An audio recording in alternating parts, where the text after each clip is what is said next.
Pangatlong ilog. Ano to, Binatagan na? Ang tawag ay Binatagan. Dito sa Binatagan. River. Sige na, itawid. Pwede ka na magparigos pala, Igdi. Manamit. Putik, ang lamig. Ang lamig ano, ang sarap. Sige, tawid. Bakit baga dyan? Dapat sa gilid kita magtawid. Tamararom-rarom baga.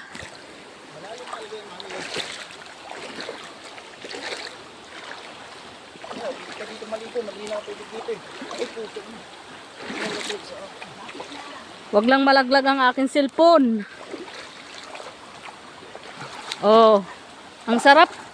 Maligo na kayo dito pagbalik. Yung dalawang ano oh. Ay, malinis na din niya. Dalawang. Ano yan, Nay? Sino ba tong dalawa na to? Bulldozer na yan? Oo. Ibig sabihin may daan na dyan?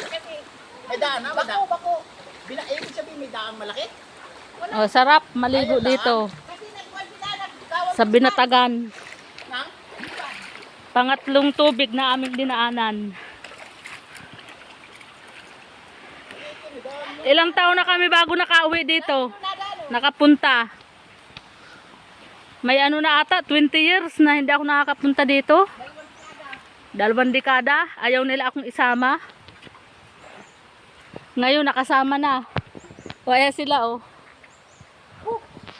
Mga mountaineer. Mga mountaineer oh. Sabi daw hindi ko na daw kayang pumunta dito. O ayan, nakarating na rin sa wakas. Saka dito ko namimitig.